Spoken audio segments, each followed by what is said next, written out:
જય જય શ્રી ગોકુલેશ. વૈષ્ણવ, ગયા અઠવાડિયે છેલ્લે આપણે બંધન અને મોક્ષ એ વસ્તુ આપણે દસમ સ્કંદ અધ્યાય 14 શ્લોક નંબર 26 એના આધારે વાત કરી રહ્યા હતા. એ શ્લોકમાં કહ્યું છે, અજ્ઞાન સંજ્ઞો ભવબંધ મોક્ષો ધૂણામ નાન્યોસ્તૃતજ્ઞ ભાવાત અજસ્ત્ર ચિત્યાત્મનિ કેવલે પરે વિચાર્યમાને તરણૌ ઇવહાની. એનો અર્થ એવો થાય છે કે સંસારના બંધન અને મોક્ષ માત્ર અજ્ઞાનના કારણે છે, બીજું કાંઈ નથી. જો વિચાર કરવામાં આવે કે જેમ દિવસ અને રાત્રિ એ માત્ર સૂર્યના લીધે જ થાય છે, તેમ મોક્ષ નિત્ય સદાનંદરૂપ કેવલ નિયામક ભગવાનમાં જ સત્ય જ્ઞાનના રૂપે રહેલ છે. હવે આ જે આપણું ભાગવતની આપણે વાત કરી રહ્યા છીએ વૈષ્ણવો, એ ભાગવત આપણું એ ભક્તિ શાસ્ત્ર છે. જ્યારે અહીંયા આ શ્લોકની અંદર તત્વજ્ઞાનની વાત કરવામાં આવેલી છે. હવે શ્રીમદ ભાગવતમાં એકલી ભક્તિ નથી, જ્ઞાન અને વૈરાગ્યની વાતો પણ છે જ. અને મેં તમને અનેક વાર કહ્યું છે કે જે સ્તુતિઓ છે એ સ્તુતિઓમાં વ્યાસ મહર્ષિએ ભાગવતના જે શ્લોકો લખ્યા છે એમાં આપણા શાસ્ત્રોના ગૂઢ સિદ્ધાંતો બહુ ખૂબીથી ભરી લીધા છે. હવે અહીંયા જે તત્વજ્ઞાનની વાત આવી એમાં મુખ્ય વાત એવી છે કે ભાઈ આ સંસારની અંદર બંધન અને મોક્ષ જેવું કંઈ છે જ નહીં. પહેલી વાત એ જે છે કે છે. હવે આપણે આખી દુનિયા એટલે જે લોકો અધ્યાત્મના પ્રવાસીઓ છે એ બધા બંધન અને મોક્ષની ચિંતા કરે છે. આપણે શું વિચારીએ છીએ કે સંસારમાં આવ્યા છીએ એટલે આપણે ફસાઈ ગયેલા છીએ, આપણે બંધનમાં મુકાયા છીએ અને આવાગમનના પ્રક્રિયામાંથી મુક્તિ મળી જાય એનું નામ મોક્ષ. આ સામાન્ય રીતે આપણી અન્ડરસ્ટેન્ડિંગ આવા પ્રકારની છે.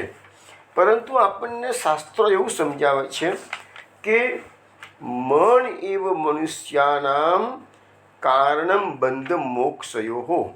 હવે આ જે હું વાક્ય બોલ્યો સંસ્કૃતની અંદર, એ તો અનેક ઉપનિષદોમાં આ વાક્ય લખેલું છે. એટલે કે મનુષ્યનો જે બંધન અને મોક્ષ છે એનું મુખ્ય કારણ છે મન. તમે મનથી સંસારમાં આસક્ત થશો તો સંસારના બંધનમાં ફસાઈ જશો, અને મનથી સંસારનો ત્યાગ કર્યો તો તમારો મોક્ષ નિશ્ચિત છે. એટલે કહેવાનો મતલબ કે આ બધી વસ્તુ આ બધો મનનો ખેલ છે. હવે આપણને એના માટે ગયા અઠવાડિયે એક ઉદાહરણ આપીને મેં આ વાત સમજાવી હતી કે મદારી છે એ માકડાની જોડે ખેલ કેળવે છે, પણ એક મદારી માકડું પકડવા માટે, બંદરને પકડવા માટે જંગલમાં જાય છે અને એક માટલું એમાં થોડા ચણા મૂકી દે છે અને માટલાને કોઈક જગ્યાએ બાંધી દે છે. હવે પેલું જે વાંદરા છે એ લોકોને ચણા બહુ ભાવે, એટલે એ વાંદરું ગમે તે આવી જાય અને પેલા માટલામાં હાથ નાખશે ચણા ખાવા માટે. એટલે એની મુઠ્ઠીમાં ચણા આવી ગયા એટલે મુઠ્ઠી પોળી થઈ ગઈ. હવે નાખતી વખતે એને મુઠ્ઠી નથી વાળેલી, એને હાથ સીધો નાખ્યો છે, પણ બહાર કાઢતી વખતે એને મુઠ્ઠી વાળી લીધી છે, કારણ કે હાથમાં ચણા છે. એ ચણાના કારણે એની મુઠ્ઠી બંધ થઈ ગઈ એટલે માટલાનું મોઢું નાનું છે, હવે હાથ બહાર નીકળતો નથી. મદારી દૂર ઊભો આ ખેલ જોયા કરે છે અને લાગે કે હવે વાંદરો ફસાઈ ગયો છે એટલે તરત એને પકડી લે છે. દોરડા બોરડા બધું લઈને ગયું હોય એટલે પકડી લે. આવી રીતે એ વાંદરાને બંધનમાં ફસાવાનો વારો આવે છે. તો હવે એ વાંદરો એમ માને છે કે આ માટલાની અંદર એવું કશુંક છે કે જેને મારો હાથ પકડી લીધો છે. હકીકતમાં માટલામાં તો ચણા સિવાય કશું છે જ નહીં, પણ વાંદરાની બુદ્ધિ ના હોય એટલે એને એવું કલ્પના કરી દીધી છે અંદર એવું કશુંક તત્વ છે કે જેને મારો હાથ પકડી રાખ્યો છે એટલે મારો હાથ બહાર નીકળતો નથી. એટલે એ માકડાને બંધનમાં ફસાવાનો વારો આવ્યો. તો એવી રીતે આપણું પણ છે. આપણે આ સંસારમાં આવ્યા છીએ અને આપણે માનીએ છીએ કે આ સંસારમાં આપણે ફસાઈ ગયેલા છીએ. કેમ? એટલે આપણી આસક્તિ છે. આજે આપણા શાસ્ત્રો પોકારીને વસ્તુ સમજાવે છે કે સંસારમાં રહેવાનું છે એ જળ કમળવત રહેવાનું છે. સંસાર છોડવાની મહાપ્રભુજી ના પાડી જ નથી. સંસારનો ત્યાગ આપણે નથી કરવાનો. આપણે તો ગ્રહસ્થિત્વ સ્વધર્મતાનો સિદ્ધાંત અપનાવવાનો છે.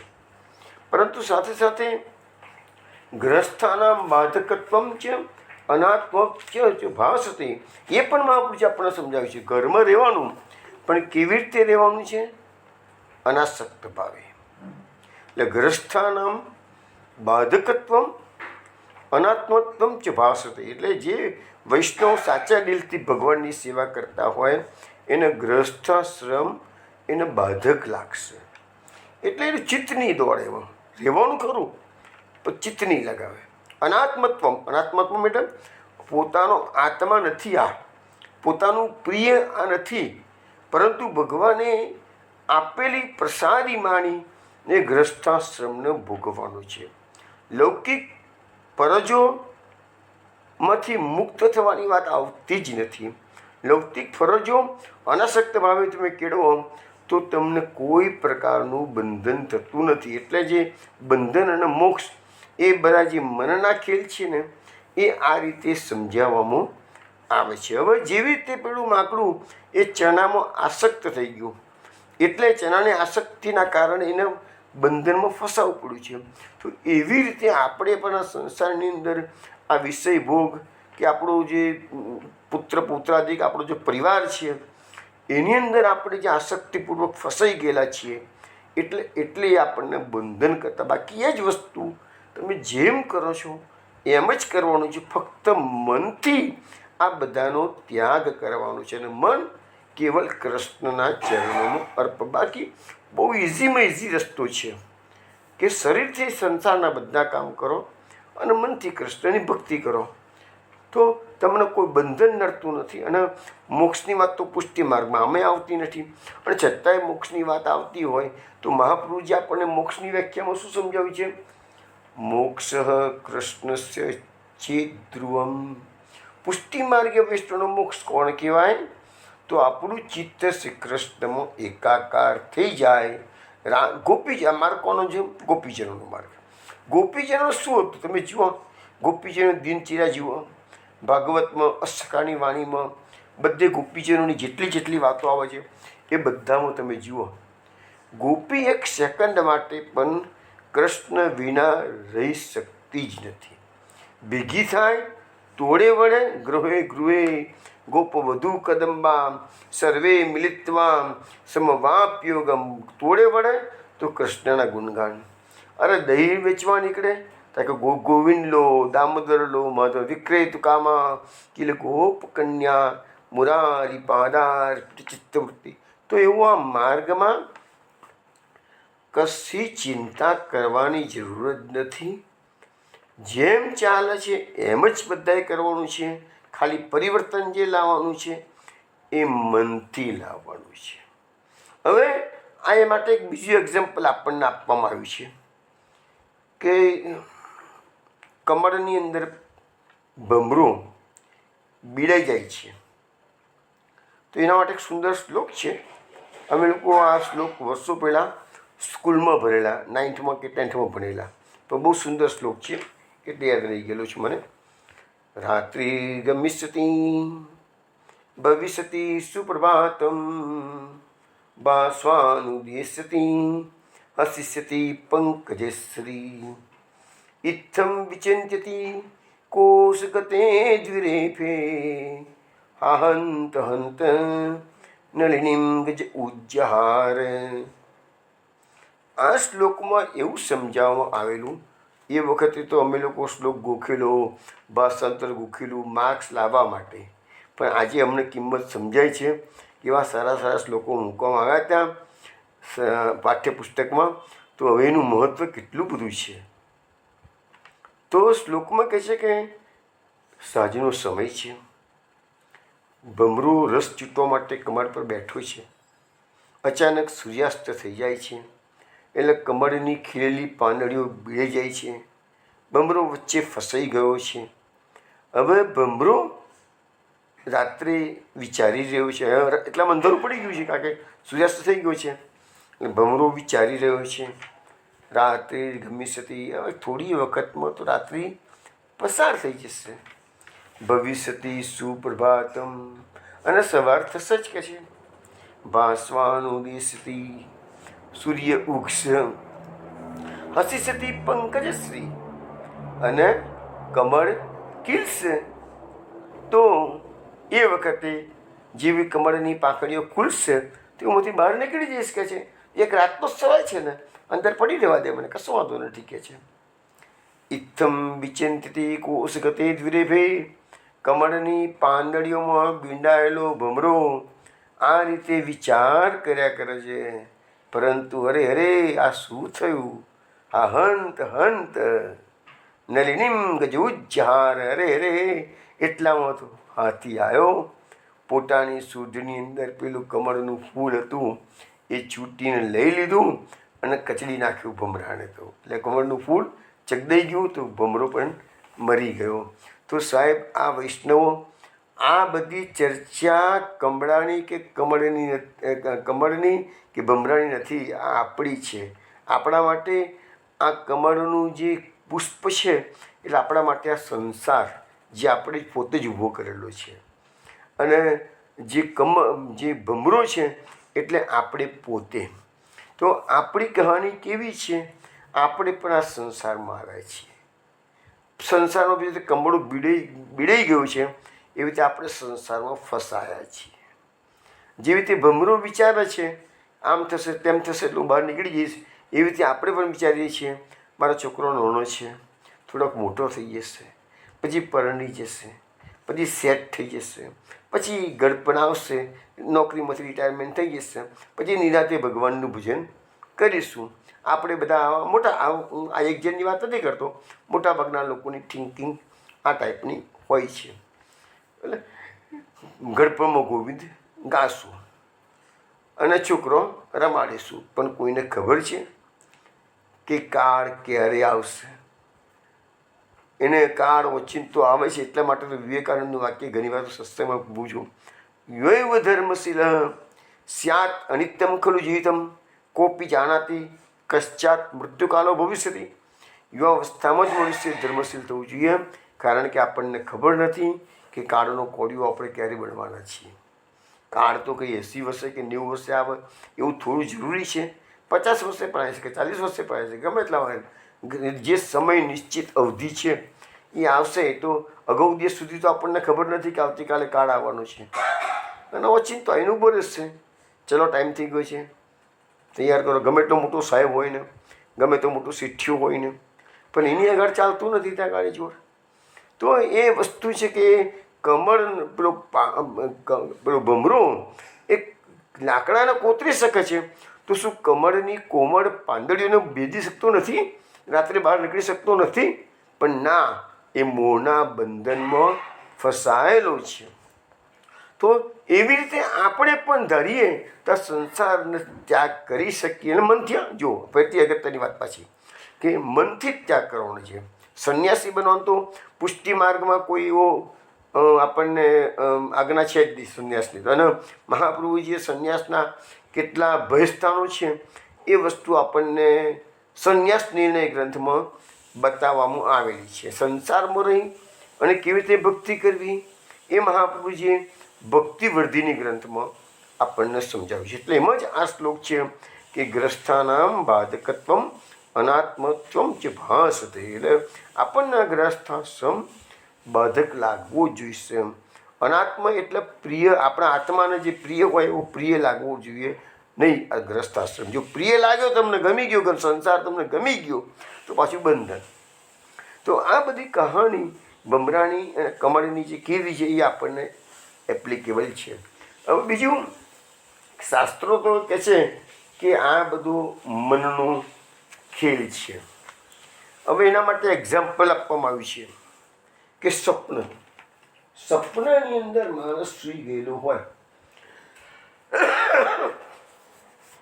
હવે એને સપનાની અંદર સૂતો હોય અને એને સપનામાં ભૂખ લાગી, એ ગમે તેમ કરીને ખોરાક મેળવી લે છે અને એનું પેટ ભરી લે છે, એ સંતોષ છે, ખાસ ચલો મારી ભૂખ સંતોષાય.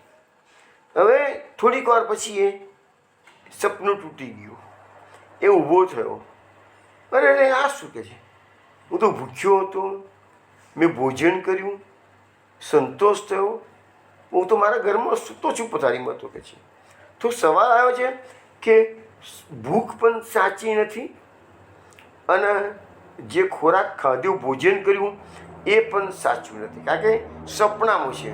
તો વૈષ્ણવો, અત્યારે આપણે જે સંસારમાં જન્મ લઈને આવ્યા છે તો આપણા શાસ્ત્રો એમ કહે છે કે અત્યારે આપણી આ સપના અવસ્થા છે, અત્યારે સપના અવસ્થામાં છે. એટલે સપનામાં આપણે જે સુખ અને દુઃખનો અનુભવ કરી રહ્યા છીએ એ સાચું સુખ નથી કે સાચું દુઃખ પણ નથી.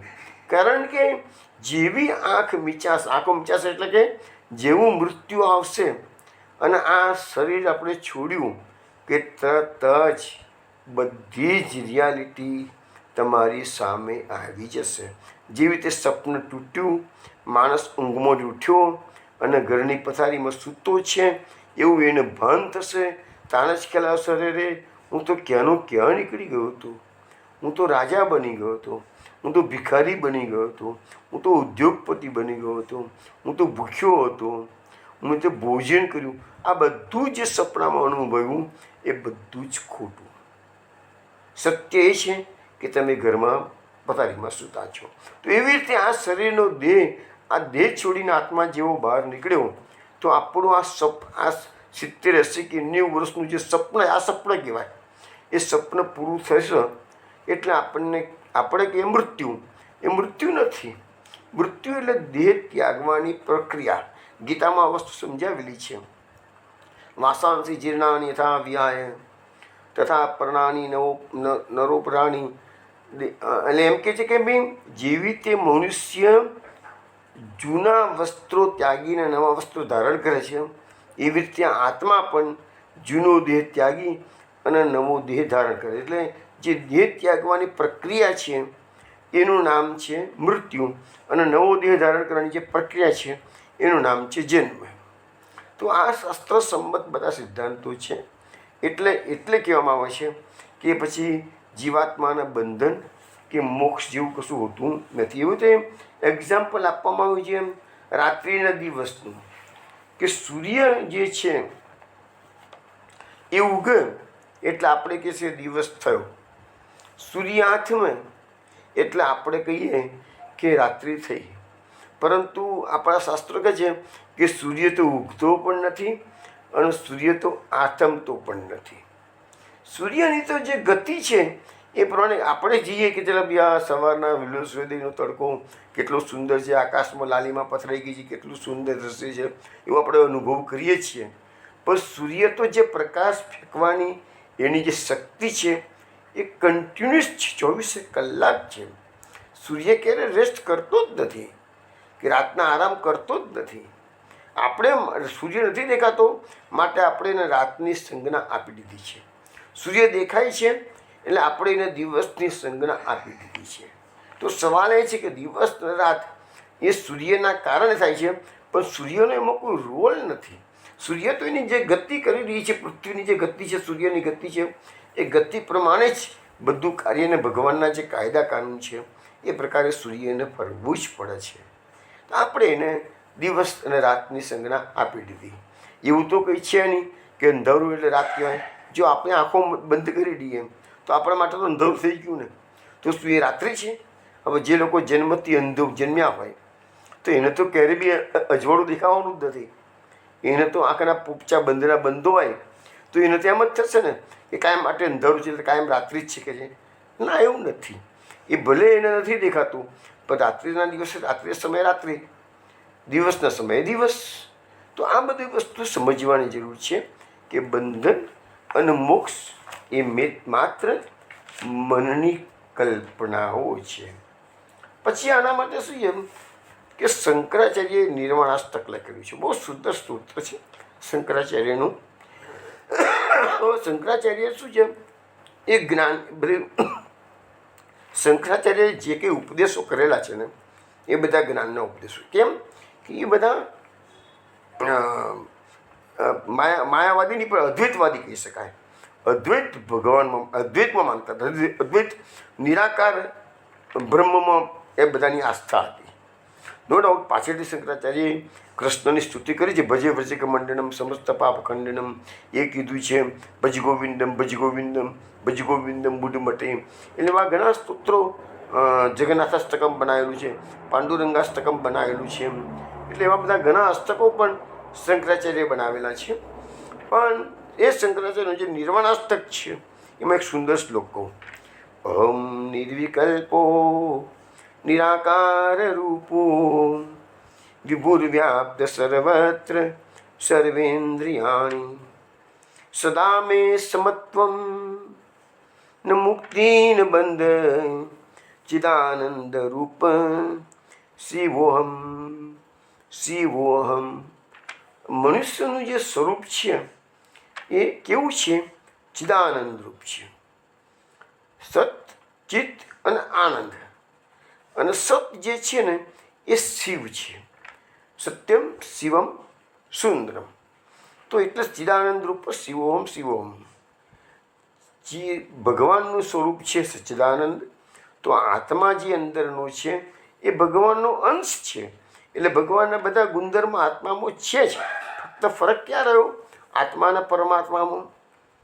પરમાત્મા બધે વ્યાપ્ત છે, આત્મા માત્ર શરીરમાં વ્યાપ્ત છે, બધે વ્યાપ્ત નથી આપણો આત્મા. આટલો ડિફરન્સ છે. બાકી ગુણધર્મો સચ્ચિદાનંદ બધા બંનેમાં છે. શંકરાચાર્ય કહે છે કે અહમ નિર્વિકલ્પો. તો કોઈ પણ જાતનો નિર્વિકલ્પ એટલે કોઈ પણ જાતના તરંગો વગરનો, એમ મીન્સ વિકલ્પ વગરનો કહે છે. નિરાકાર રૂપો એટલે આત્માનો કોઈ આકાર નથી, એટલે નિરાકાર રૂપો કીધું છે. વિભુર વ્યાપ્ત સર્વત્ર સર્વેન્દ્રિયાણી. તો હું જ વિભુ છું. એટલે એ લોકો અહમ બ્રહ્માસ્મીની ભાવના છે. અહમ બ્રહ્માસ્મી. તો એ સર્વત્ર વ્યાપ્ત છે. ભગવાન તો થોડીક વાર પહેલાં જ કીધું કે ભગવાન આખા જગતમાં બધે વ્યાપ્ત છે. સદા મેં સમત્વમ. પ્રભુનું સ્વરૂપ કેવું છે? સદા એક સરખું જ છે, સમ છે. સમોહમ સ્વરૂપતે શું? ન મેં દ્વેષોસ્તિ ન પ્રિય. ભગવાને ગીતામાં કીધું છે. ન મુક્તિ ન બંધ.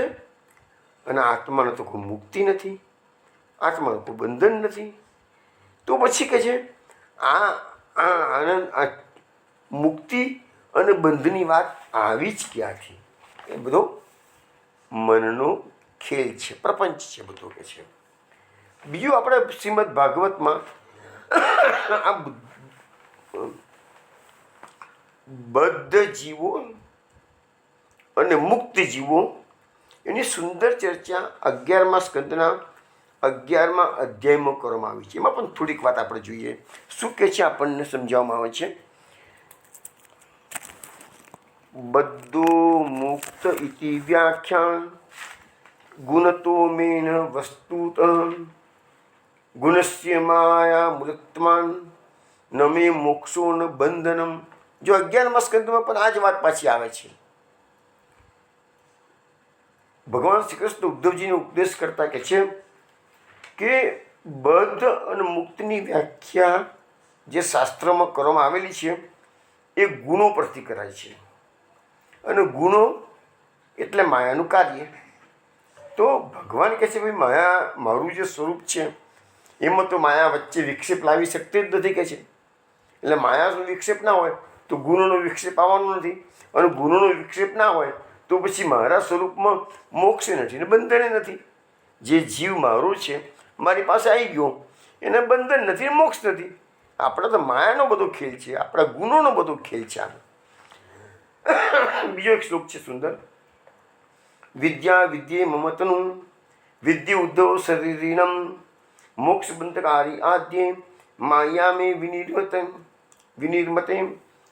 એટલે કે છે કે વિદ્યા અને વિદ્યા ભગવાન શ્રી કૃષ્ણ ઉદ્ધવજી કહે છે વિદ્યા અને અવિદ્યા એ બે મારી શક્તિઓ છે, જે દેહધારીઓને ક્રમશઃ મોક્ષ અને બંધન કરાવનારી છે. આ મારી જે શક્તિઓ છે એ અનાદિ છે અને મારી માયામાંથી રચાયેલી છે. એટલે ભગવાનની માયા જે છે ને એ આપણને બંધન અને મોક્ષનો અનુભવ કરાવે છે.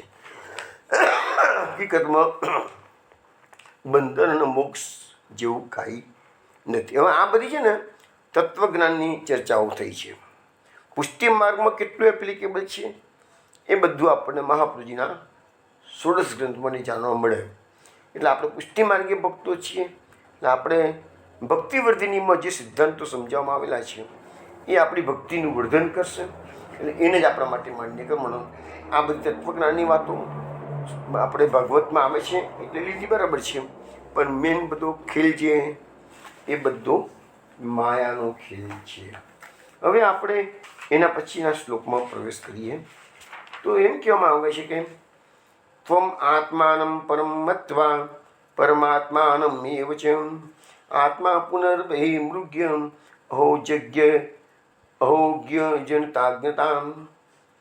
એટલે અહીંયા આપણને આ શ્લોકમાં એવું સમજાવવામાં આવે છે કે આશ્ચર્યની વાત તો એ છે કે ભગવાન બધાનો આત્મા છે, પણ બધા લોકો એ ભગવાનને પરાયા માને છે. અને જે શરીરધારી લોકો છે એ શરીરને પોતાનું માની બેઠા છે અને એને જ એ શરીરને આત્મા માની બેઠા છે. તો આ અજ્ઞાની જીવોનું આ ઘણું મોટું અજ્ઞાન છે. જો બરાબર ફેરથી સમજવા પ્રયત્ન કરો. આપણે બધા જન્મ લઈને આવ્યા, આપણા મનની થિંકિંગ કેવી છે કે આપણે કૃષ્ણ તત્વનું બહુ વિચાર કરતા નથી, કારણ કે આપણને કૃષ્ણ તત્વ પ્રેમ નથી. કેમ કૃષ્ણ તત્વ પ્રેમ નથી? કે આપણે એને પરાયા માની બેઠા છીએ. આપણે આપણા બાળકોને પોતાના માની છે એટલે પ્રેમ કરીએ છીએ. આપણી પત્નીને પોતાના માની છે એટલે પ્રેમ કરીએ છીએ. આપણે આપણી ધન સંપત્તિને પોતાની માનીએ છીએ, પોતાની માલ મિલકતને પોતાની માનીએ છીએ. એટલે જે વસ્તુ પોતાનું હોય એને આપણે પ્રેમ કરીએ, સ્વાભાવિક વસ્તુ છે. પણ જે પોતાનું નથી એને આપણે પ્રેમ નથી કરતા. એટલે જે તમે કૃષ્ણમાં પ્રેમ નથી કરતા એનો અર્થ કે તમે કૃષ્ણને પારકા માનો છો. અને કૃષ્ણ એટલે કોણ? તો તમારો આત્મા. હવે તમારો આત્મા, તમે જ આત્મા છો, તમે શરીર નથી. પણ છતાંય આપણે એ આત્માને જ પારકો માની બેઠા છીએ. અને આ શરીર કે જે જન્મે જન્મે બદલાય છે, અરે એટલે સુધી કહે છે કે જન્મે જન્મે બદલાય છે નહીં, ક્ષણે ક્ષણે આપણું શરીર બદલાય છે. જ્યારે પ્રલયની વાતો આવશે તે વખતે આપણે જોઈશું નિત્ય, નૈમિત્તિક, પ્રાકૃતિક અને આત્યંતિક 4 પ્રકારના પ્રલયોની વાત ભાગવતમાં આવશે. તો નિત્ય પ્રલય કોને કહેવાય છે? નિત્ય પ્રલય એટલે ક્ષણે ક્ષણે જગત બદલાય છે. 1 સેકન્ડ પહેલાં જે જગત હતું એ જગત આજે નથી, બદલાઈ ગયું. કેમ બદલાઈ ગયું છે? તો તમે જુઓ, પૃથ્વીની ગતિ થઈ રહી છે, સૂર્યની ગતિ થઈ રહી છે. આપણે પૃથ્વી પર જીવીએ છીએ એટલે પૃથ્વીની ગતિ કરતાં 1 સેકન્ડ પહેલાં પૃથ્વી અવિરત ફર્યા કરે છે, ડબલ રીતે ફર્યા કરે છે પોતાની ધરી પર, અને પ્રદક્ષિણા પણ કરે છે સૂર્યમંડળની. બંને રીતે પૃથ્વી ફરી રહી છે. તો એ સતત ક્રિયા છે. આપણું શરીર છે એ તમે જુઓ, 5 વર્ષનો દેહ અને 50 વર્ષનો દેહ અને 80 વર્ષનો દેહ. તમે મોઢામાં જેની પાસે ફોટા જૂના હોય તો તમે કમ્પેરિઝન કરો.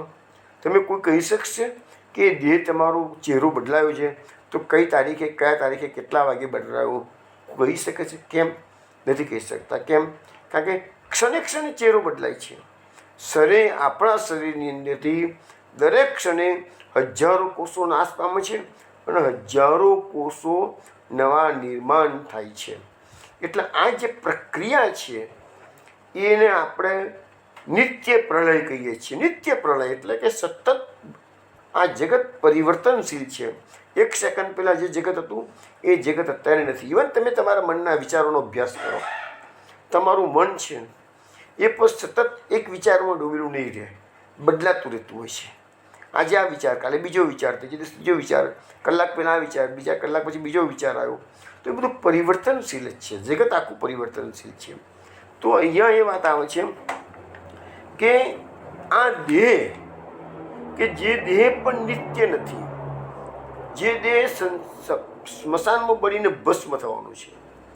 રાજા હોય કે રંક હોય, ગમે એટલો મોટો મહાપુરુષ હોય કે સામાન્યમાં સામાન્ય દુષ્ટ માણસ હોય, અસુર હોય કે દેવ હોય, બધાએ જેને આ માનવ જન્મ ધારણ કર્યું છે કે પશુ પક્ષીનો યોગ ધારણ કરેલી છે, એ બધા જીવાત્માઓને છેલ્લે આ દેહની ગતિ આપણા ભાગવતમાં બતાવી છે કે દેહની ગતિ કેટલા પ્રકારની છે. તો 3 પ્રકારની છે.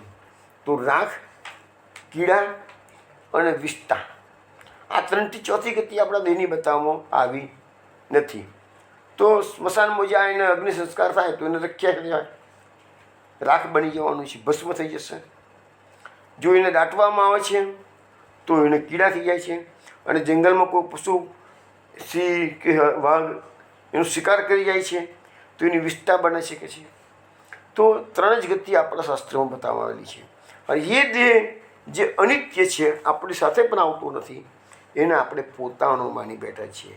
તો ભાગવતમાં આ શ્લોકમાં બતાવ્યું છે એ અજ્ઞાની જીવોનું ઘણું મોટું અજ્ઞાન છે. આપણે બધા અજ્ઞાની જીવો છીએ.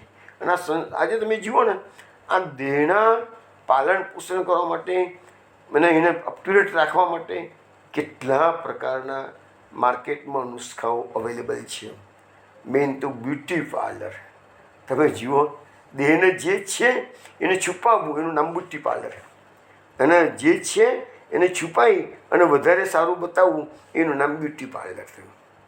તો આ આપણે દેહને પંપાળ એટલું બધું કરીએ છીએ ને, એટલી આપણા મનની અંદર જે ગંદકી, દેહની ઉપરની ગંદકી આપણને દેખાય છે, પણ આપણા મનની અંદર જે ગંદકી ભરેલી છે એ આપણને દેખાતી નથી. કેમ નથી દેખાતી? કારણ કે આપણને કોઈ સમજાવનાર નથી, આપણી કાનપટ્ટી પકડનાર કોઈ નથી. મા બાપ તરીકેની ફરજો પણ બધા ભૂલવા મળ્યા છે. ભાગવતમાં લખ્યું છે સાહેબ, વૈષ્ણવો, કે ભાગવતમાં સ્પષ્ટ શબ્દોમાં ચાપખા મારીને લખેલું છે, જે રાજા પોતાની પ્રજાને, જે ગુરુજનો પોતાના સેવકોને, અને જે માતા પિતા પોતાના બાળકોને કલ્યાણનો માર્ગ, ધર્મનો માર્ગ બતાવતા નથી, તે નથી રાજા, નથી ગુરુ કે નથી મા બાપ, અને બધા દોષના ભાગીદાર થાય છે. આ ભાગવતમાં બધા સિદ્ધાંતો ખૂબ સુંદર રીતે વ્યાસ વર્ષે વર્ણેલા છે. એટલે મેઇન વસ્તુ છે, જો તમે કોઈનું કલ્યાણ ઈચ્છતા હો તો તેને આધ્યાત્મ માર્ગે વાળવાનો પ્રયત્ન કરો. માટે આપણા ત્યાં શું કીધું છે ગોપીજનોએ ગોપી ગીતમાં? ભુવી ગૃણંતી તે ભૂરિદા જના. કોઈ ગમે તેટલો મોટો દાનેશ્વરી હોય, પણ કૃષ્ણ કથાનું દાન કરે એ જ આ પૃથ્વી પર બહુ મોટો દાનેશ્વરી છે. ભુવી ગૃણંતી તે ભૂરિદા જના, એવા શબ્દો ગોપીજનોએ વાપર્યા છે. તો કહેવાનો મતલબ એવો છે કે આ જે સંસારમાં આપણે દેહને પોતાનો બાની બેઠા છીએ, એ દેહની ચિંતાઓ કરવાની નહીં. હવે માને કે રોગો થયા હોય, શરીરમાં રોગો, લગડપણ આવે એટલે બધાને રોગો થતા હોય છે, બરાબર છે. હવે ગીતાની જે ફિલોસોફી છે એ ફિલોસોફી તમે એપ્લિકેબલ કરવાનો પ્રયત્ન કરો કે હું અંદરનો આત્મા છું, હું આ શરીર નથી, શરીર નાશવંત છે. અને જે મહાપુરુષોએ આ શરીરની દરકાર કરી નથી, એવું ના માનશો કે સંત પુરુષોના શરીરમાં રોગો ના આવે. સંત પુરુષોના શરીરમાં પણ રોગો આવે છે, ગળપણ આવે છે. હા, એટલું ખરું કે જે હિમાલયમાં જે યોગીઓ આ બધી યોગિક ક્રિયાઓ કરે છે ને, એ લોકોનો વૃદ્ધાવસ્થા નથી નડતી, કારણ કે એ લોકો એવી પ્રક્રિયાઓના જાણકાર હોય છે. એ લોકો પાસે એવા માર્ગદર્શક ગુરુ પણ એ લોકો પાસે તો હોય છે કે જે તમારા રોગને ખાલી યોગિક પ્રક્રિયાઓથી દૂર કરી શકે છે, જે સાયન્સ ના કરી શકે, ડૉક્ટર ના કરી શકે, એ કામ યોગાચાર્યો યોગ સિદ્ધ મહાત્માઓ કરી શકે છે. હું તમને એક એક્ઝામ્પલ આપું. પંજાબની અંદર એક ગ્રસ્ત રહેતા હતા. એ ભાઈ માતાજીનો ભક્ત હતા.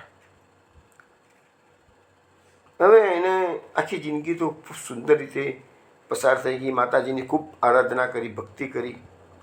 પણ અમુક ઉંમર પછી એ ભાઈને પેટમાં કોઈ રોગ લાગુ પડ્યો.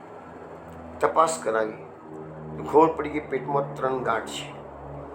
પેટ આખું ફૂલી ગયું. હવે નાનકડું ગામ હતું.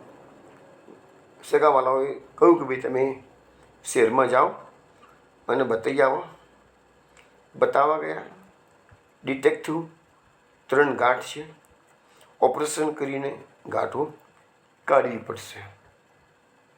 પેલા ભાઈએ તો ના પાડી દીધી, હું દાખલ ના થવું હોસ્પિટલમાં, હું ઓપરેશન નહીં કરાવું, હું તો માતાજીનો ભક્ત છું કે છે. મારું શરીર તમે બધા વસ્ત્રો કાઢી નાખો તો મારું શરીર ખુલ્લું થાય, મારો ધર્મ લજવાય. આ તમારી હોસ્પિટલમાં તો બધી નર્સો છે, એ નર્સો મારા નગ્ન શરીરને જુએ તો મારો ધર્મ લજવાય કે છે.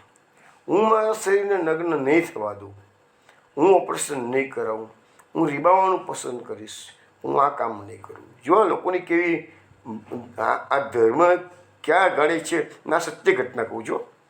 એ ભાઈને એક જ વસ્તુ હતી કે મારે મારો ધર્મ લજવાવો ના જોઈએ. આ શરીરનો આખી દુનિયા ઓપરેશનો કરાવે છે, આખી દુનિયા ઓપરેશન થિયેટર પર બધાના વસ્ત્રો કાઢી નાખવામાં આવતા હોય છે, બધું સેનિટાઈઝ કરવું પડતું હોય છે. આ સાયન્સનો સિદ્ધાંતો છે પ્રકારે. આપણા કપડાં ચાલે જ નહીં ત્યાં ગાડે, બરાબર છે. છતાં પણ પેલા ભાઈનો મનમાં એક જ ભાવ જાગેલો કે માતાજીને રાત દિવસ પ્રાર્થના કરે કે માં મારું મૃત્યુ આવશે ચાલશે, પણ મારું શરીર તો આ નર્સો જુએ એ મારો ધર્મ લજવા શકે છે, મને નગ્ન નથી થવું એ લોકોની સામે કે છે. પણ બધા બળજબરીથી બધા લઈ ગયા, સગાવાલા ઘરના મેમ્બર્સ બધા હોસ્પિટલમાં દાખલ કરી દીધો. ડૉક્ટરે સોનોગ્રાફી કરી દીધી અને નક્કી કરી દીધું કે આવતીકાલ સવારે ઓપરેશન કરવું જ પડશે, નહીં ચાલે. કારણ કે ગાંઠ ધીરે ધીરે મોટી થતી જતી હતી અને પેટ ફૂલતું જતું હતું. પેટ દડા જેવું થઈ ગયું હતું. એટલે દડા જેવું થઈ ગયેલું હતું. પેલા ભાઈ બધું સહન કરે. કારણ કે મેં તમને કોઈ સિદ્ધાંત હતો કે હું આ શરીર નથી, હું અંદર રહેલો આત્મા છું. આ ભાવ તમે કેળવો તો તમારું દર્દ બધું નીકળી જશે. આ ભાવ કેળવવાની જરૂર છે. એ બધું આ ગીતાનો સિદ્ધાંત છે કે અંદર રહેલો આત્મા હું છું.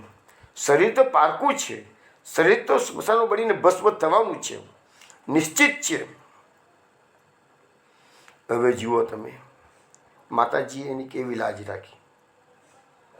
રાત્રે તો બળજબરીથી હોસ્પિટલમાં દાખલ કરી દીધા છે. સોનોગ્રાફી બધી ટેસ્ટ થઈ ગયા છે.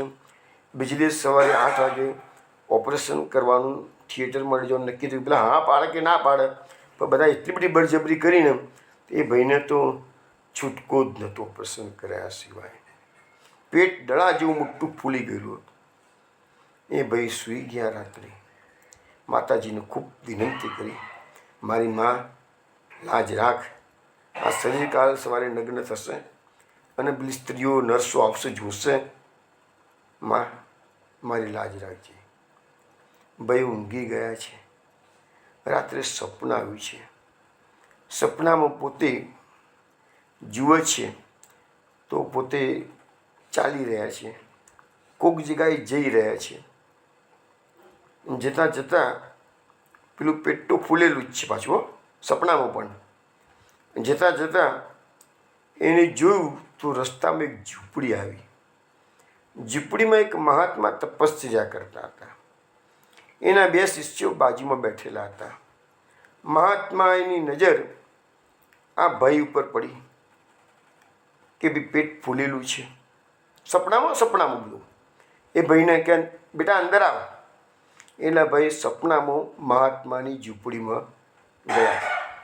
મહાત્માએ કીધું બેટા આ તારા પેટમાં બહુ દર્દ છે કે છે, જો પેટ કેટલું ફૂલી ગયું છે કે છે. હા બાપજી કે છે મને પેટમાં ઘણું દર્દ થાય છે કે છે. ચાલ બેટા એ તું સૂઈ જાતો. એ ઝૂંપડીમાં કે મને સુવાડ્યો. મહાત્માએ એ શિષ્યને કીધું જ્યાં પેલી ખૂણામાં છરી પડી, છરી લઈ આવ કે છે. એટલે શિષ્ય છરી લઈ આવ્યો.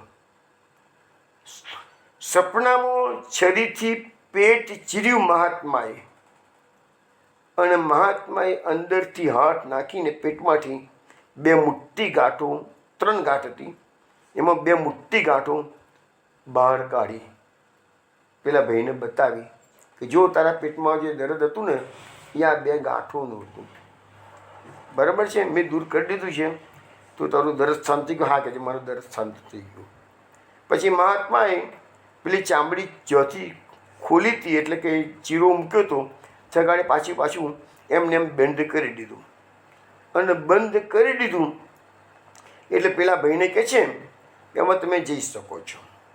જો તમારા પેટમાં 3 ગાંઠમાંથી 2 ગાંઠ જે મોટી હતી એ મેં કાઢી નાખી છે, બીજી 1 ગાંઠ હજુ નાની છે, અંદર રહી ગઈ છે કે છે, પણ એને કાઢવાની જરૂર નથી કે છે, એ તમને નુકસાન કરતી નથી કે છે. જે નુકસાન કરે ને એવી ગાંઠો મેં કાઢી નાખી છે.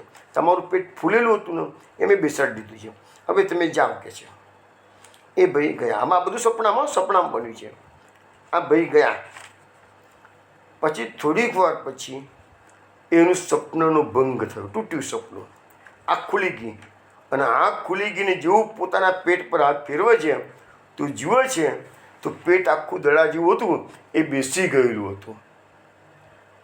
બન્યો છે બનાવ સપનામાં, પણ અહીંયા પ્રેક્ટિકલી ફિઝિકલી એના શરીરમાંથી 2 ગાંઠો મહાત્માએ સપનામાં એને કાઢી. એ ફિઝિકલ પણ થઈ ગઈ છે, સપનામાં પણ થઈ છે અને ફિઝિકલ પણ થઈ ગઈ છે. સપનામાં ચીરો મુકાયો હતો, એ ચીરાની જગા પણ એના પેટ પર હતી કે છે. સવારે ડૉક્ટરો આવ્યા, ઓપરેશન થિયેટરમાં લઈ જવાનો હતો ભાઈને, પણ ડૉક્ટર આવીને જોયું, અરે પેટ તો રાત્રે દડા જેવું હતું અને અત્યારે જોયું તો પેટ પાછું એકદમ સાવ બેસી ગયેલું હતું. ડૉક્ટર કહે બરાબર ઓપરેશન નથી કરવાનું, પહેલાં સોનોગ્રાફી કરો કે છે. ડૉક્ટરે સોનોગ્રાફી કરીને કીધું કે તમારી 3 ગાંઠમાંથી 2 ગાંઠ નીકળી ગઈ છે. એટલે ડૉક્ટરોની ભાષામાં 2 ગાંઠ ઓગળી ગઈ છે, ડૉક્ટરની ભાષામાં. બનાવ બન્યો છે મહાત્માનું રાત્રે સપનાનું, પણ એ તો કોઈ સ્વીકારવા, આપણું સાયન્સ સ્વીકારવા તૈયાર નહીં થાય. આજકાલના ભણેલા લોકો આ સ્વીકારવા તૈયાર નહીં થાય. પણ એક નાનકડી ગાંઠ રહી ગઈ હતી, એ મહાત્માએ સપનામાં પેલાને કરેલું, પણ એ વસ્તુ સોનોગ્રાફી બતાવે છે કે એક નાની ગાંઠ હજુ છે. તો ડૉક્ટરે પણ કીધું કે આ ગાંઠની તારે ચિંતા કરવાની જરૂર નથી. તો કહેવાનો મતલબ એવો છે કે એ ભાઈને પછી રજા આપી દેવામાં આવી.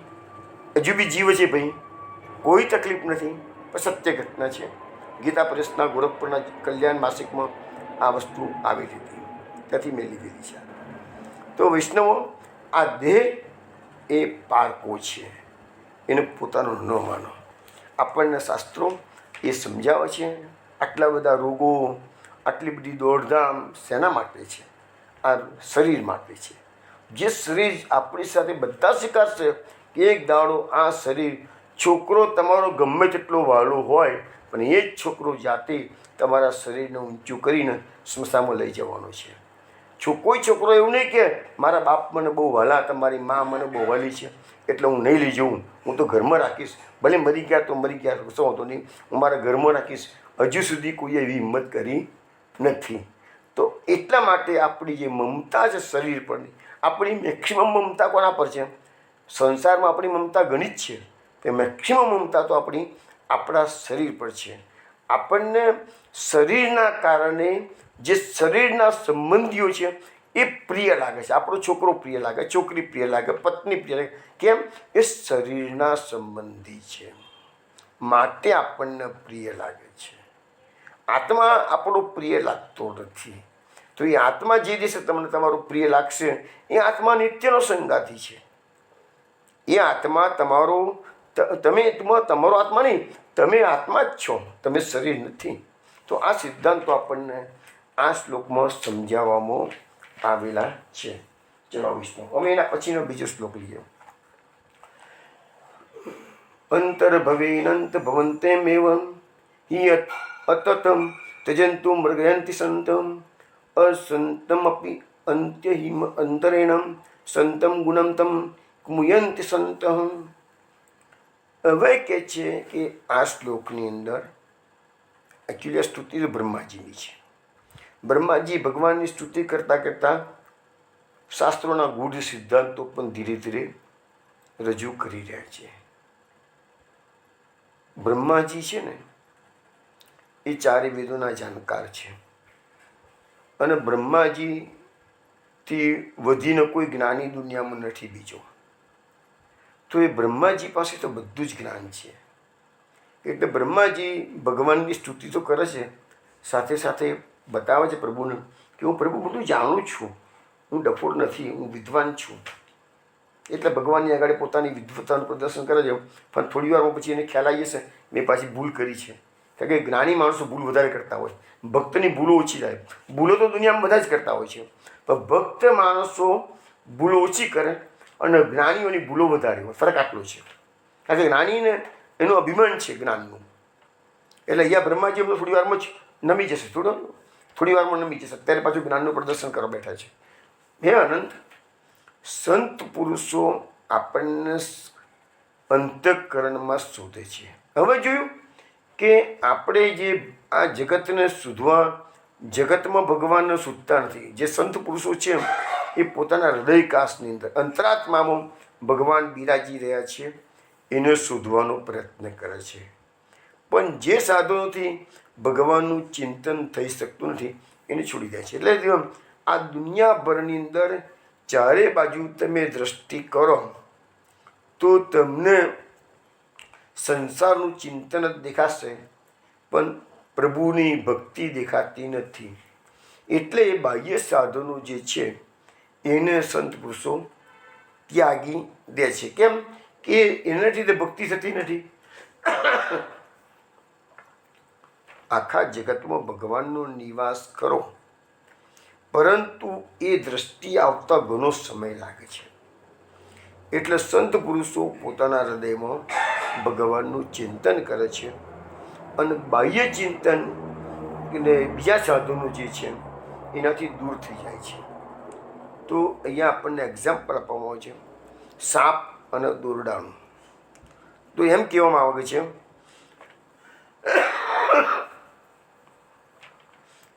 આવે છે કે જ્યારે બાજુમાં દોરડું પડેલું હોય તો સંત પુરુષોને ખબર છે કે આ દોરડું છે, સાપ નથી. પણ જે અજ્ઞાની માણસો છે એ દોરડાને જોઈ અને કહેશે કે આ તો સાપ પડેલો છે. હકીકતમાં એ દોરડું છે, સાપ નથી. તો અજ્ઞાની છે. એવી રીતે પેલા અગાઉના શ્લોકમાં આપણે જોયું ને કે અજ્ઞાની માણસોનું આ અજ્ઞાન છે કે જે આ શરીરને પોતાનું માનીને બેઠા છે. એવી રીતે સંત પુરુષો દોરડાની અંદર સાપની ભ્રાંતિ કરતા નથી.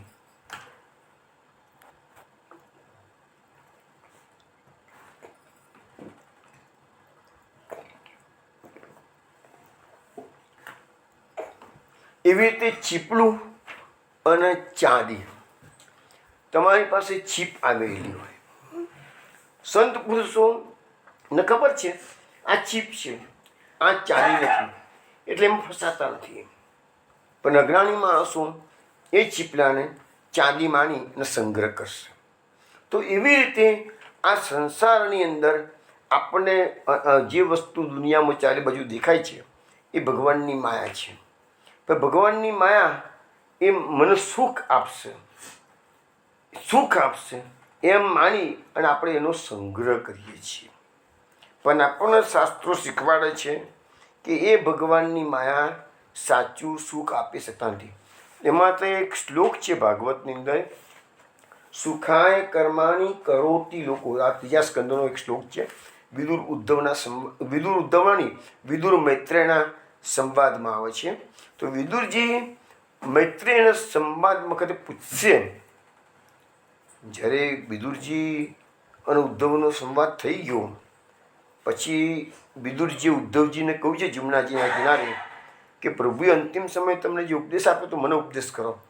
ત્યારે ઉદ્ધવજીએ કીધું ના વિદુરજી તમને એ ભાગવતનું જ્ઞાન છે ને એ ભગવાને મૈત્રેય મુનિને આજ્ઞા કરી છે કે મારો વિદુર જ્યારે મળે તારા મિત્રને કીધું છે કે વિદુર આજ્ઞા તમે આપજો કહે છે.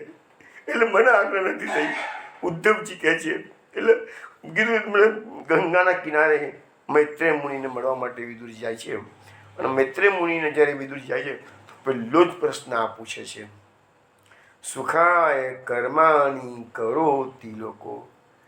એના માટે પહેલો પ્રશ્ન પૂછવામાં આવે છે કે લોકો જે કંઈ બી કર્મ કરે છે એ સુખ પ્રાપ્ત કરવા માટે કરે છે, છતાંય સુખી તો કોઈ થતું નથી, બધા દુઃખીને દુઃખી જ રહે છે. તો કારણ શું? અને એના માટે તો આખું મૈત્રેય ઉદ્ધવનો જે સંવાદ છે, મૈત્રેય મુનિએ વિદુરજીને જે જ્ઞાન આપ્યું છે, એની શરૂઆત જ આ એક શ્લોકથી થયેલી છે. આ શ્લોકનો પ્રશ્નના જવાબમાં મૈત્રેય મુનિ વિદુરજીને ઘણું જ્ઞાન આપે છે. એ બધું ભાગવતમાં આપવામાં આવેલું છે. ત્રીજો સ્કંદ અને ચોથો સ્કંદ છે. એટલે કહેવાનો મતલબ કે આપણે બધા સંસારની અંદર સુખ પ્રાપ્ત કરવા માટે જ રાત દિવસ મઠ્યા કરી છે. સવારથી સાંજ સુધી, જન્મ્યા સમજના થયા ત્યાંથી મૃત્યુ સુધી એક જ ટાર્ગેટ છે કે સુખી થવું, બસ એક જ વસ્તુ છે. ભગવત પ્રાપ્તિનું ટાર્ગેટ તો કોઈક વિરલાનું જ હોઈ શકે છે. બીજા બધા લોકો કેટલાક કેવા પણ છે, મોટા ભાગના લોકો એવા છે કે જે સુખી થવાનું સાથે સાથે ભક્તિ બી કરવા નથી કરતા, એવું પણ નથી. બધા કંઈ નાસ્તિક છે કે બધા ભૌતિકવાદી એવું પણ નથી. પણ એ લોકોને પણ, જે લોકો ભક્તિ કરતા છે, એ લોકોને પણ અલ્ટિમેટલી તો આ દુનિયાનું સુખ પ્રાપ્ત કરવાની જે અભિલાષા હોય છે. ભગવત પ્રાપ્તિ કરનારા જે વિરલા છે એ તો માત્ર ને માત્ર ભગવત પ્રાપ્તિ સિવાય એનાથી ઓછું કાંઈ ના ખપે એવી વિચારસરણી ધરાવતા એવા બહુ જ હજારો લાખોમાં કોક જ નીકળે છે. તો એવી રીતે આ શ્લોકનો આપણને સમજવામાં આવ્યું કે ભાઈ એ જે મહાત્માઓ છે એ લોકો ભગવાનને અંતઃકરણમાં શોધે છે, બહાર શોધતા નથી. અને જે લોકો બહાર શોધવા ગયા એ બધા બહિર્મુખ થયા. ભગવાનને બહાર શોધવા નીકળશો એટલે મહાપ્રભુજી અહીંયા લખ્યું છે કે એ લોકો સંન્યાસીઓ બની જતા હોય છે. સંસારમાંથી વિરક્ત થઈ અને સંન્યાસી બની અને પછી ભગવાનને શોધવા નીકળી પડે છે. જે ભગવાન તમારા અંતઃકરણમાં છે એ ભગવાનને શોધવા માટે સંન્યાસીઓ બહાર નીકળી પડે છે. અને છેવટે એ સંન્યાસી કે બાપુ ગુજરાતીમાં કહેવત છે ને કે બાવાના બે બગડ્યા, એના જેવું આજકાલના સંન્યાસીઓનું મોટા ભાગનું એવું છે. હા, એ સમય હતો કે જ્યારે સાચા સંન્યાસીઓ ભારતમાં ફરતા. અને ઇવન હમણાં થોડા વખત પહેલાંની જ વાત કરીએ ને તો સ્વામી વિવેકાનંદ, સ્વામી રામતીર્થ જેવા સંન્યાસીઓ હજુ થોડા વખત પહેલાં જ થઈ ગયેલા છે. અને એ બધા રિયલ સંન્યાસીઓ હતા. ઇવન આજે પણ નથી એવું નથી, પણ આજે રિયલ સંન્યાસીઓ ઓછા છે. અને બીજા જે અત્યારે આપણે કહી શકીએ તો એવા વધારે પડતા છે. અને પેપરમાં તો બધા કિસ્સા આવતા જ હોય છે, એવા બધા નાના મોટા કમ્પાઉન્ડો થતા જ હોય છે સંન્યાસીઓના, એ તો તમે જાણો છો. તો અહીંયા કે જે બધા બહિર્મુખ થયા છે. એટલે મહાપ્રભુજીએ સંન્યાસ નિર્ણયની અંદર આ વસ્તુ આપણને સમજાવવામાં આવેલી છે કે ભક્તિ માર્ગે વૈષ્ણવોએ સંન્યાસ લેવાની જરૂર નથી અને ઘરમાં રહીને જ ભક્તિ કરવાની છે. કે છે હવે કહે છે કે જે સાધનોથી ભગવાનનું ચિંતન થઈ શકતું નથી એને આપણને છોડી દેવાનું કહે છે. એટલે એના માટે મહાપ્રભુજી આપણે દરેકે દરેક વસ્તુમાં મહાપ્રભુજીની વસ્તુને સમજવાનો પ્રયત્ન કરીશું વચ્ચે. મહાપ્રભુજીએ ભાગવતના ગુદાટો પ્રકટ કરવા માટે પ્રાકટ્ય થયું, પણ સાથે સાથે મહાપ્રભુજીએ ગૂઢ અર્થો બી પ્રકટ કરે છે. અને એ જ બધા ભાગવતના સિદ્ધાંતો પોતાના ગ્રંથોમાં બની લીધા છે. અહીંયા આપણે કયો વસ્તુ આવે છે તો મહાપ્રભુજી આપણને સમજાવે છે ષડવિધા શરણાગતિ. એ ષડવિધા શરણાગતિની એક શરણાગતિ છે અનુકૂલસ્ય સંકલ્પ પ્રતિકૂલ વિસર્જનમ. તો અહીંયા આપણને સમજાવવામાં આવી છે, મહાપ્રભુજી કહે છે ભગવાનની સેવાને જે અનુકૂળ હોય એનો સ્વીકાર કરો. ભગવાનની સેવામાં જે પ્રતિકૂળ હોય એનો ત્યાગ કરો. એટલે જો આ સિદ્ધાંત આવ્યો ને, જે સાધનોથી ભગવાનનું ચિંતન નથી થઈ શકતું એને છોડી દો. જે સાધનો તમને સંસારમાં ફસાવે એને તમે છોડી દો. જે સાધનો તમને કૃષ્ણની નજીક લઈ જાય એને પકડી રાખો. આ સામાન્ય બહુ સાદો સીધો સિદ્ધાંત છે. હવે તમારે નક્કી કરવાનું કે કઈ વસ્તુ તમને કૃષ્ણની પાસે લઈ જશે અને કઈ વસ્તુ કૃષ્ણથી દૂર લઈ જશે. એ પ્રમાણે ત્યાગ અને અપનાવવાની એ પ્રક્રિયા જે છે એ તમે દરેક જેને પોતપોતાની રીતે નક્કી કરવાની. હવે આ વસ્તુ આપણને સમજાવવામાં આવી ગઈ છે ભાઈ કે જગતમાં ભગવાન નથી, ભગવાન નથી. તમે એક્ઝામ્પલ લેવા હોય તો હૃદયાકાશની અંદર ભગવાનના દર્શન કોને કરેલા? તો ધ્રુવ મહારાજ, નાનકડું ધ્રુવ, 5 વર્ષનું બાળક, આપણે જોઈ ગયા છીએ, સમજી ગયા છીએ વસ્તુ. 4થા સ્કંદમાં એની કથા વિસ્તારપૂર્વક સમજીશું પાછી. બીજું એક્ઝામ્પલ આપણે લઈએ, દાસીપુત્ર નારદ. દાસીપુત્ર નારદ પ્રથમ સ્કંદમાં આવી ગયું. એમને અંતઃકરણમાં ભગવાનના દર્શન કર્યા હતા, એ આપણે જોઈ ગયા છીએ, વાત થઈ ગઈ છે ઓલરેડી પ્રથમ સ્કંદમાં. તો એવી રીતે અનેક, આ તો મેં 2 એક્ઝામ્પલ આપ્યા, એવી રીતે અનેક મહાત્માઓ છે જેને પોતાના હૃદયાકાશમાં ભગવાનના દર્શન કર્યા હોય. એટલે ભગવાનને જે શોધવાના છે એ પોતાના અંતરમાં શોધવાના છે. અને બહાર ભટકવા ગયા તો પછી એ ભટકી જશે. પુષ્ટિ માર્ગમાં આપણી સ્વરૂપાશક્તિની વાત આવે છે કે આપણું જે સ્વરૂપ છે, ભગવાનનું જે સ્વરૂપ આપણા ત્યાં બિરાજે છે, એમ જ આપણી પૂરેપૂરી આસક્તિ રાખવાની છે. તો એ પુષ્ટિ માર્ગનું પ્રથમ સ્ટેજ છે. ચલો આગળના શ્લોક લ્યો. યથાપિત દેવ પદાંબુજિતવયં પ્રસાદ લેશાનુગ્રહિત એવહિ જાનાતિ તત્વં ભગવન મહિમ્નો ન ચાન્ય એકોપી ચિરમ વિચિન્વન. બીજો શ્લોક પણ લઈએ. તદસ્તુ મે નાથ સ ભૂરી ભાગો ભવેત્ર વાન્યત્ર તુ વા ચિરશ્ચામ એનામ એકોપી ભવજ્જનાનામ ભૂત્વા નિસેવે તવ પાદ પલ્લવમ. 2 શ્લોક લીધા છે. એનો અર્થ એવો થાય છે, હે દેવ, આપણા બંને ચરણ કમળના પ્રસાદનો થોડો પણ અનુગ્રહ જેના પર થાય છે તે જ ભગવાનના મહાત્મ્યને જાણે છે. પરંતુ જેના પર ભગવાનના ચરણ કમળની કૃપા થતી નથી તે તો લોબા સમયના ચિંતન પછી પણ ભગવાનને જાણી શકતો નથી. જો આ એક શ્લોકનો અર્થ છે. આપણે એની થોડી વાત કરીએ. પહેલી વાત એ છે કે આપણો માર્ગ પુષ્ટિ માર્ગ, કૃપાનો માર્ગ છે. તો એ જ કૃપાની વાત આ શ્લોકમાં જણાવવામાં આવેલી છે. બ્રહ્માજીએ ભગવાનની પરીક્ષા કરી છે, પરીક્ષામાં નપાસ થયા છે. બ્રહ્માજી જેવા જ્ઞાની પુરુષ, એટલે એમને જે બધી ચોખવટો ક્લેરિફિકેશન કરતા હોઈએ, માણસ જ્યારે ગુનેગાર બને ને ત્યારે અનેક પ્રકારના પોતાના કારણો રજૂ કરે છે. તો સ્તુતિના માધ્યમથી બ્રહ્માજીએ પોતાની વસ્તુ બધી રજૂ કરવા મળી છે. એમ કરતાં બ્રહ્માજી અત્યારે કહી ગયા છે કે જેના પર ભગવાનની કૃપા હોય, ભગવાનના ચરણ કમળની કૃપા હોય, એને જ ભગવાનનું મહાત્મ્ય જ્ઞાન થાય. એટલે એનો અર્થ એવો થયો કે બ્રહ્માજીએ ભગવાનની કસોટી કરવા ગયા એટલે ભગવાનનું મહાત્મ્ય જ્ઞાન એ વખતે બ્રહ્માજી પાસે હતું નહીં. એટલે બ્રહ્માજીને પર ભગવાનની કૃપા એ વખતે થઈ નથી, પણ હવે થઈ છે. માટે એને મહાત્મા જ્ઞાનનું સ્ફુરણ થયું છે, માટે તે સ્તુતિ કરે છે. હવે કહે છે કે જેના પર ભગવાનની કૃપા થતી નથી તે લાંબા સમયના ચિંતન પછી પણ ભગવાનને જાણી શકતો નથી. હવે આની અંદર આપણે અત્યારની બધી જ કેટેગરીના બધા મોટાભાગના લોકો આમાં આવી જાય. કેમ કે આપણે બધા જ ભગવાનનું કોઈ ને કોઈ નાનું મોટું સેવા, સત્સંગ, કથા, વાર્તા, પાઠ વગેરે કરતા જોઈએ છીએ.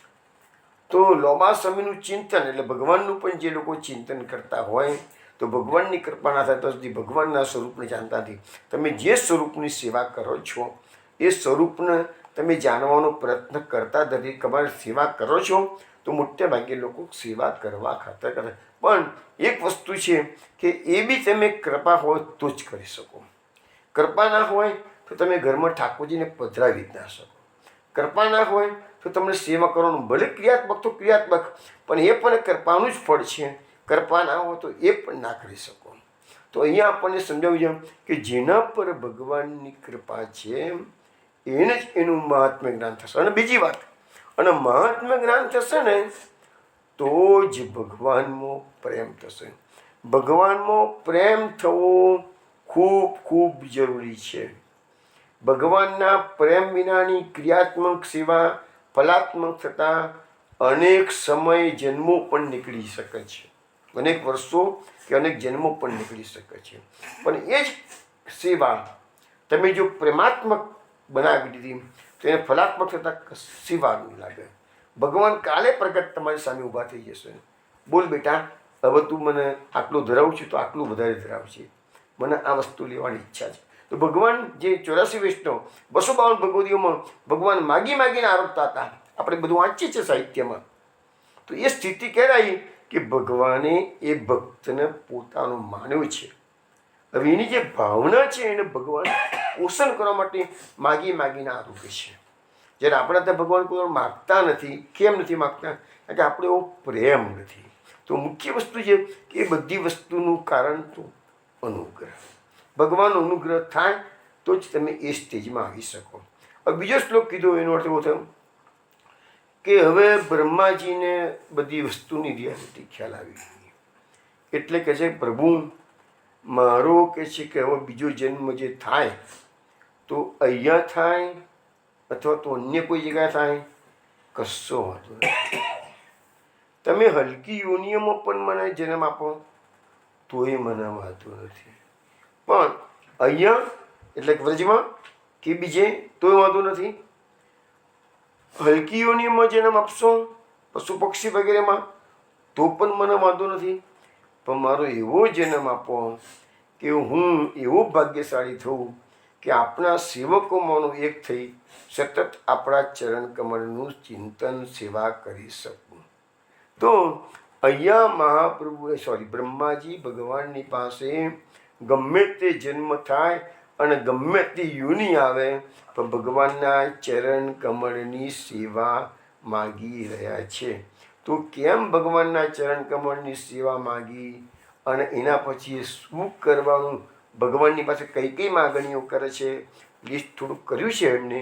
એ આપણે ધીરે ધીરે કાલે રાત્રે 8 વાગે મળીશું. ત્યારે બ્રહ્માજીને પહેલાં સમજવાનો પ્રયત્ન કરીશું તો આપણને ભગવાનની કૃપા આપણા પર જરૂર ઉતરશે. ત્યાં સુધીમાં કાલે રાત્રે 8 વાગે મળીએ. ત્યાં સુધીમાં જય શ્રી ગોકુલેશ.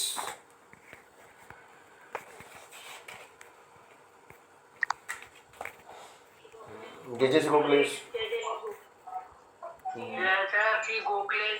જય શ્રી ગોકુલેશ.